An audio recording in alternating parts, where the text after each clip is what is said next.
자, 매일경제신문에서 부동산 실거래 시스템을 이용해서 서울 지역에 올해 50억 이상 아파트의 거래 현황을 조사해 보니까 50억 이상 79건 중 44건 56%가 최고가를 경신하고 있다는 거야. 자, 그러니까 이 부의 양극화가 벌어지고 있는 거예요, 지금. 자, 이런 고가 아파트의 가격이 계속 올라가니까 뭐 84, 9평도 떨어지질 않고 있는 거야. 강남의 아파트들이. 자, 종전 최고가와 동일한 가격에 거래된 것으로 조사됐고, 서울 전체 아파트 거래의 경우 최고가를 경신한 비율이 10%에 못 미치는데, 이런 고가 아파트에서는 56%까지 거래가 되고 있다라는 거예요. 그러니까 부의 양극화, 자산의 양극화가 뚜렷하게 나타나고 있다.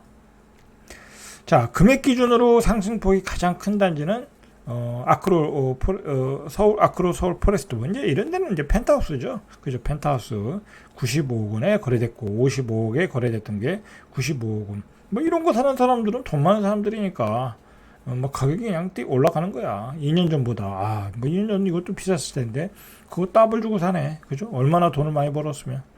자, 가장 비싼 가격에 거래된 아파트는 펜트하우스죠. 이것도 110억 원에 거래됐다.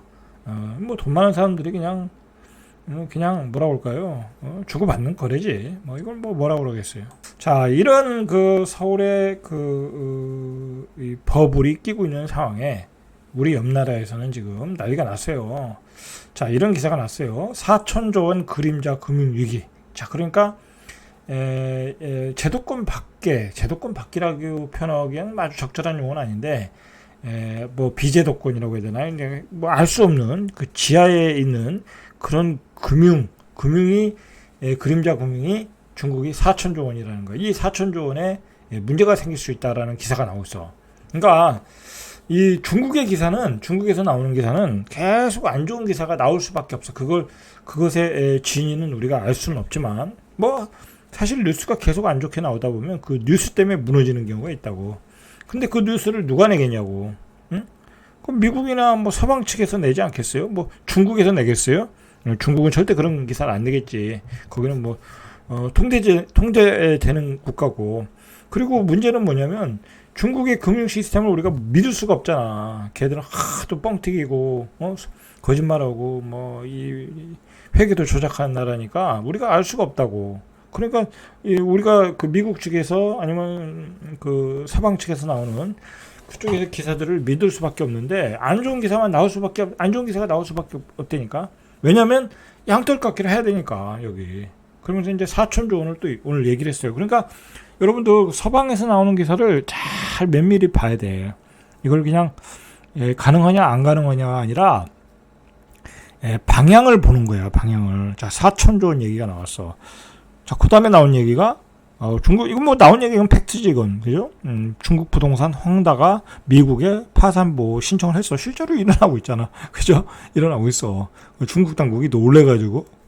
자, 지금 이 그림자 금융 얘기가 나오는 이유가 뭐냐면 이것도 팩트야.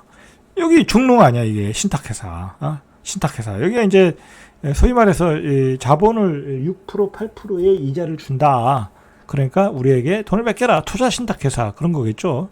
이제 중국의 금리도 3% 이내일 거야 아마. 그죠? 뭐 1.8%에서 뭐 2.8% 뭐 그 정도. 그러니까 이번에도 금리 인하 했으니까.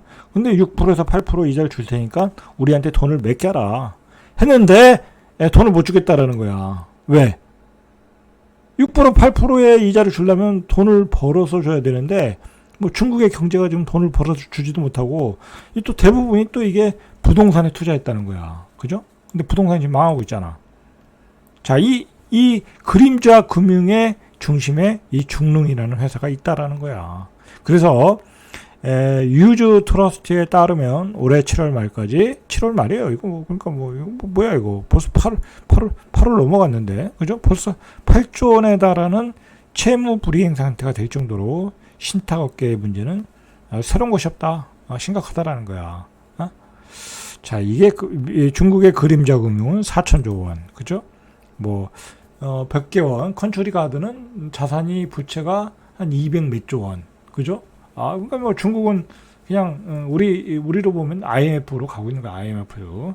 자, 중국의 자산관리회사 중주그룹의 관리자산 1조 위안이 이상 규모의 중주그룹과 함께 계열 신탁회사들도 고객 수천 명에 대한 현금 지급을 중단하고 있다. 그래서 집중 조사를 받고 있다. 그러니까 중요한 거는 이 회사들이 이러고 있다는 건데, 또 그냥 또 다른 회사가 있겠죠. 기사화가 안 되는 회사들이 또 얼마나 많겠어. 자, 오늘 나온 뉴스예요. 개발업체 헝다가 미국 맨하탄 파산법원의 파산보호법에 따른 파산보호 신청.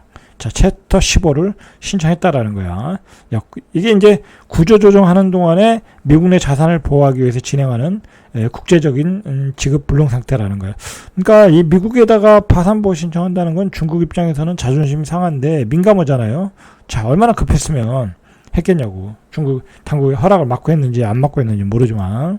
자, 헝다그룹은 30조 원 규모의 역외 채권을 갚지 못해. 그러니까 이거 30조 원도 이거 다 모건 스탠리 그런 데 걸려 있는 거 아니야. 그죠? 공식 디폴트를 낸 이후 경영난에 빠진 상태로 이후 다른 부동산 기업들의 디폴트가 잇따르면서 부동산 업계의 건전성에 대한 우려를 키우고 있다라는 거예요. 지금 헝다에서 시작해서 컨트리 가든까지 온 거야. 거기에 중농 신탁회사까지. 그리고 그 다음에 그림자 금융까지 온 거야. 그러니까 중국은 지금 파산으로 달려가고 있는 거야. 자, 이렇게 중국이 파산으로 가고 있는데 우리는 강남에서 신고가 레이스를 하고 있어. 그죠? 작살나는 거야. 강남이라고 돈을 쌓아놓고 있는 거 아니거든. 그것도 중국에 사업하는 사람들이 많이 있을 거 아니야. 그러면 중국이 안 되면 우리나라 기업들도 조그만 기업들은 줄줄이 망하는 거예요. 그러면 강남 부동산도 거품이 쫙 빠지는 거예요. 어떻게 보면 강남 부동산을 아주 싸게 살 기회는 한 번은 오고 있다라고 보시면 될 것 같아요.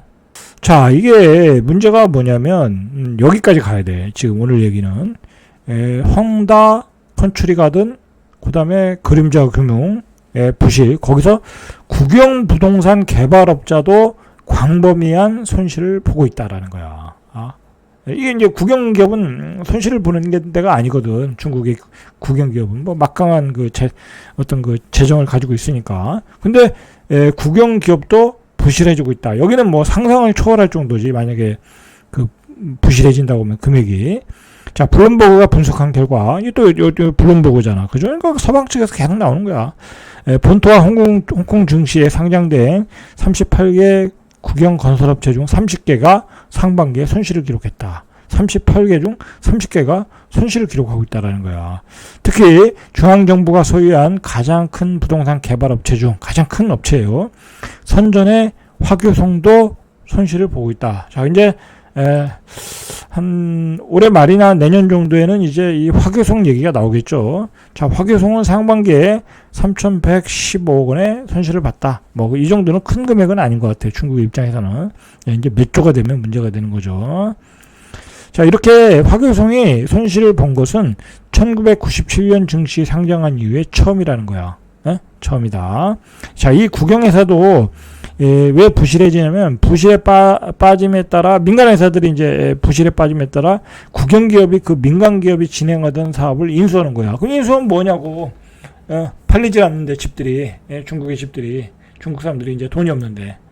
자, 그죠? 자, 이렇게 중국에서는 아주 파산으로 파멸로 파국으로 달려가고 있다. 자, 우리 대한민국에서는 50억을 찍냐 마냐 그런 신고가 레이스, 허황된 스토리가 나오고 있다라는 거예요. 자, 이상 절대값 TV의 명품 PD 한 PD였습니다.